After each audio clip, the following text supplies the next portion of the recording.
பக்ரீத்துக்காக குட்டிகளை எடுத்திருக்கிறவங்க, எடுக்க போகிறவங்க இந்த 2 பேருக்காக தான் இந்த பதிவு. அது என்னன்றது விரிவாக பார்க்கலாம். அதுக்கு முன்னாடி இது வரைக்கும் நீங்கள் நம்ம சேனலை சப்ஸ்கிரைப் பண்ணலன்னா ப்ளீஸ் சப்ஸ்கிரைப் பண்ணிங்க. பக்கத்தில் இருக்கிற பெல் பட்டனை கிளிக் பண்ணி அதில் ஆல் ஆப்ஷனை எனேபிள் பண்ணிங்க. ஒரு லைக் பண்ணுங்கள், கமெண்ட் பண்ணுங்கள். உங்கள் நண்பர்களுக்கும் மறக்காமல் ஷேர் பண்ணுங்கள். லைக் பண்ண உடனே ஹைப்புன்னு சொல்லி ஒரு பட்டன் வரும், அந்த பட்டனையுமே கிளிக் பண்ணிவிடுங்க. நண்பர்களுக்கு வணக்கம். நான் வெங்கட். இது sheep and goat sales and buy YouTube channel. நண்பர்களே, நிறைய பேர் பக்ரீத்துக்காக குட்டிகளை தொடர்ந்து எடுத்துகிட்டே இருக்கிறீங்க. குட்டிகளை எடுக்கிறது தப்பில்லை. நீங்கள் எடுக்கிற குட்டிகள் பக்ரீத்துக்கு செட் ஆகுமா அப்படின்றத தெளிவாக யோசனை பண்ணி எடுங்க. ஒவ்வொருத்தரும் ஒரு மாதிரி சொல்கிறாங்க. பக்ரீத்துக்கு கொடுக்கக்கூடிய செம்மறி கிடாக்கள் 1 வருஷம் ஆகிருக்கணும் அப்படின்னு சில பேர் சொல்கிறாங்க. சில பேர் இல்லை, அது வெள்ளாட்டு கிடாக்கு தான், அந்த மாதிரி செம்மறி கிடாக்களுக்கு 6 மாதம் முடிஞ்சிருந்தால் போதும்னு சொல்கிறாங்க. இதெல்லாம் ஒரு பக்கம் இருந்தாலுமே நம்ம அனுபவத்தில் பார்க்குறது, பெரும்பாலானவங்க பக்ரீத்துக்கு ஒரு 35லேருந்து 40 கிலோவுக்குள்ளே இருக்கக்கூடிய கிடாக்களை தான் விரும்புகிறாங்க. இதில் ஒரு சிக்கல் என்னென்னா, கொம்பு மட்டும் பெருசாக இருக்கணும் அப்படின்ற மாதிரி லைக் பண்ணுறாங்க. பொதுவாக தரமான குட்டிகள் அப்படின்னாவே 20 கிலோ 25 கிலோ இருக்கும்போது 1 இன்ச்சு 1.5 இன்ச்சு கொம்பு வெளியில் வந்திருக்கும், அவ்வளோதான் வந்திருக்கும்.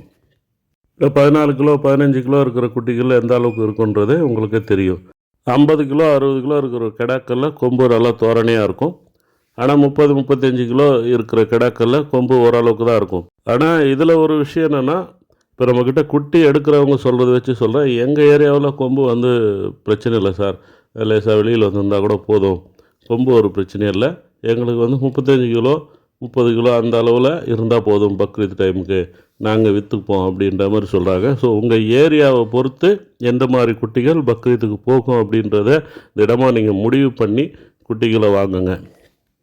அதே மாதிரி பக்ரீத்துக்காக வளர்க்குறீங்கன்னா அந்த பக்ரீத்துக்கு முன்னாடியே கூடுமானவரை விற்கிறதுக்கு பாருங்கள். பக்ரீத்துக்கு அப்புறம் அந்த அளவுக்கு விலை இருக்காது. அதோட தீபாவளிக்கு தான் சேல்ஸு. தீபாவளிக்குமே உங்களுக்கு 1 வாரம் 10 நாள், அதாவது தீபாவளிக்கு முன்னாடி 1 வாரம் 10 நாள் தான் வியாபாரம் இருக்கும். நம்ம சந்தையில் மட்டும் இல்லை, கிராமத்துலேயும் போய் எடுத்து கொடுக்குறோம். ஆயிரக்கணக்கான குட்டிகள் வேணும்னாலுமே நம்மளால் அரேஞ்ச் பண்ணி அனுப்ப முடியும். நேரில் வர முடிஞ்சவங்க நேரில் பார்த்து எடுத்துக்கலாம். நேரில் வர முடியாதவங்க அதுக்கான தொகையை அனுப்பிட்டிங்கன்னா நான் வாங்கி வண்டி அரேஞ்ச் பண்ணி உங்களுக்கு சேஃபாக அனுப்பிடுறேன். வளர்ப்பு குட்டிகளை பொறுத்த வரைக்கும் நீங்கள் ஏகப்பட்ட ரேட்டு வச்சு எடுத்தீங்கன்னு சொன்னால் அந்த டைமில் விற்கும்போது சிரமமாயிடும். ஏன்னா பக்ரீத்துக்கு முழுசாக 3 மாதம் தான் இருக்குது. இதுலேயே நம்ம விற்கிறது மே மாதம் தொடக்கத்துலேயே அப்படின்னும்போது நமக்கு ஒரு 2.5 மாதம் 2 மாதம் தான் ஃபுல்லாகவே இருக்குது. அப்படின்னும்போது எந்த அளவுக்கு எடை ஏற்ற முடியும்னு பாருங்கள். நம்ம கூடுதலாக விலை வச்சு வாங்கும்போது 1 மாதம் 1.5 மாதம் நம்ம வளர்க்குறது அந்த கூடுதல் விலை வச்சு வாங்கினதுலேயே போயிடும். ஸோ குட்டிகள் எடுக்கும்போது ரொம்ப கவனமாக இருக்கணும். அனுபவம் இல்லாதவங்கள வச்சு நீங்கள் வாங்கக்கூடாது. ஒரு 10-15 வருஷமாக இந்த தொழிலில் இருக்கிறதுனால நமக்கு தெரியும் ஆடு வளர்ப்பு எந்த அளவுக்கு கஷ்டமான தொழில் அப்படின்னு சொல்லிட்டு.